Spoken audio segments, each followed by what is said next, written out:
become genuine in. The sins being committed are generally stopped. May Allah grant us an understanding. Yes, it is a good sign that we respect the month of Ramadan because indeed it is sacred. But it does not mean that success is for those who obey Allah only in the season or in the month of Ramadan or on a Friday and they forget Allah thereafter. My brothers, my sisters, in the same way that today we have flocked to the obedience of Allah, let us ask ourselves, when we hear the muaddin so many times a day, Hayya al falah,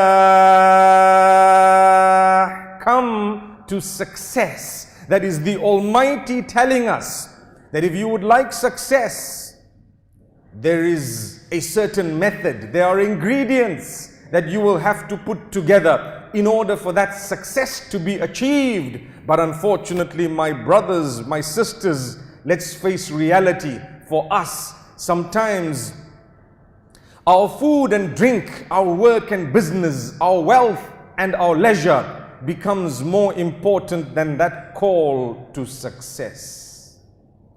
Whereas the day we leave this earth, nothing will come to our help and benefit.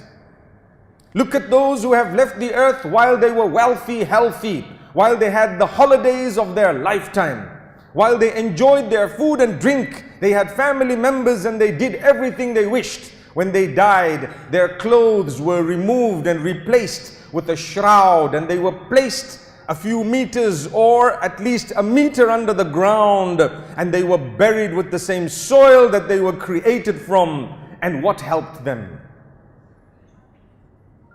Their deeds. Just like if you were to go to a country, you would need the currency that is acceptable in that country in order to make purchases. When we go into our grave, we would need the currency that is valid in that grave in order to make purchases. One might say, what purchases would one like to have in a grave?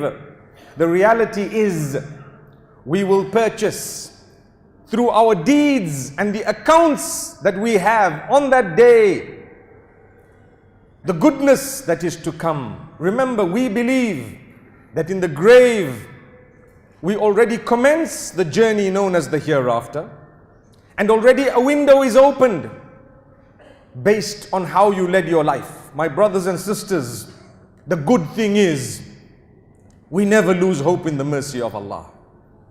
Allah is Ra'uf, Rahim, Rahman, Ghafoor, Tawwab, and so many other names that He has made mention of. He is most forgiving. He often forgives. He loves those who seek forgiveness. He has a specialized type of forgiveness, and He has a common, general forgiveness for all. And His mercy encompasses all His creatures, not just humankind. And from amongst humankind, all of them, not just the Muslims. It's amazing how the mercy of Allah has been explained to us by Allah alone.